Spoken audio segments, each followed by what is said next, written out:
Hello and welcome to the Becker Private Equity and Business Podcast.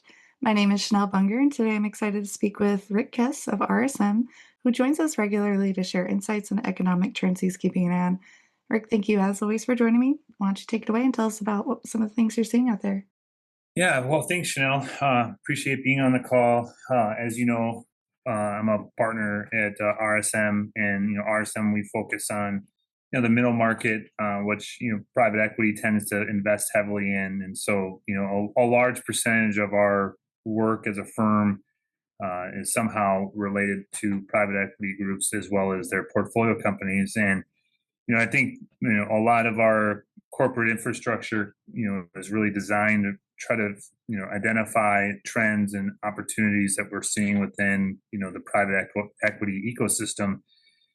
And I think we think about things kind of from, I'd say, starting at the highest level from an economist or economics perspective. And when I talk to our economist team, their focuses tend to be kind of heavily square on jobs, inflation, interest rates, and now, really global impacts related to tariffs and things of that nature.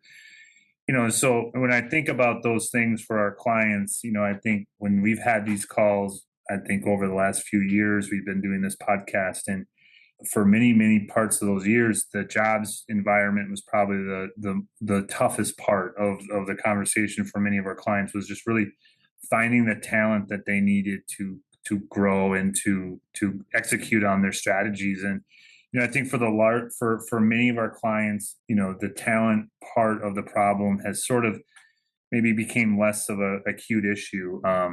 Maybe not so much in areas where you have really highly skilled professionals, as you know, Chanel, and obviously Scott knows this, that I follow healthcare the closest. And I think some of the job displacement there, whether it be nursing or physicians or other highly skilled individuals, those problems still sort of persist. But outside of the highly skilled environment, you're starting to see a little bit of easing on the jobs front. Interest rates are obviously still elevated beyond a point of where they were, in the past, and especially during the zero interest rate environment that we kind of got to see through, most of the post-pandemic period.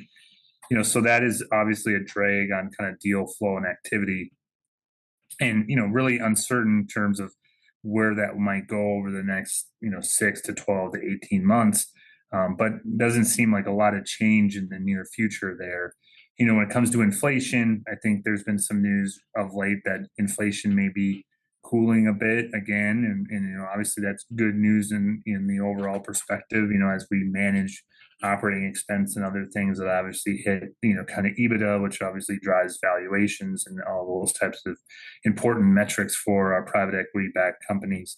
And now we're entering kind of a new era of things to kind of monitor, and that's obviously the global trade conversation around tariffs and other things of that nature. And I think with all those things, there's good and bad that come out in the news cycle almost every day on all four of those topics.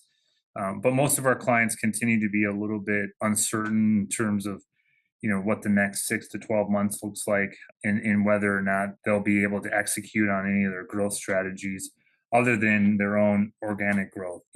Those types of opportunities still exist. A lot of our clients are very focused on trying to do as much as they can within the four walls of their business without having to do an acquisition or anything of that nature to necessarily grow. But obviously, most of our private equity companies have seen success in the past by buying other companies, putting them into a platform, and then really spinning up kind of a larger platform for the next turn of that transaction cycle. So, I think although there is opportunity to really focus inward and really optimize and manage what we can manage within the four walls of our company, we're also really optimistic that over the next 6 or 12 months, some of those other economic factors could probably change a bit. Interest rates probably being the one that would have the greatest impact to our deal flow of our clients, but also the uncertainty related to the global economic importance.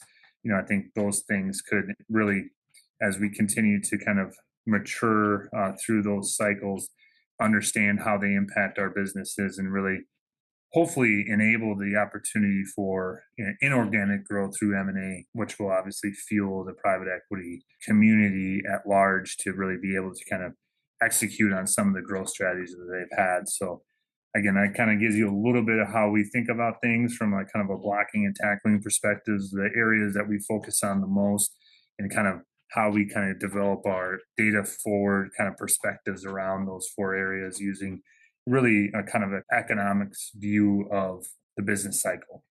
Perfect. Well, Rick, I want to thank you as always for joining me today and sharing your insights on the Becker Private Equity and Business podcast. Looking forward to getting more updates from you as the year progresses. Thank you so much. Thank you. Llegaron los nuevos McCrispy Strips, listos para aventurarse en la mezcla de mayo ketchup, la barbecue que quedó en el fondo de la cajita, hot fudge sundae y en la nueva creamy chili McCrispy Strip dip. Los nuevos McCrispy Strips, ahora en McDonald's. Ba-da-ba-ba-ba.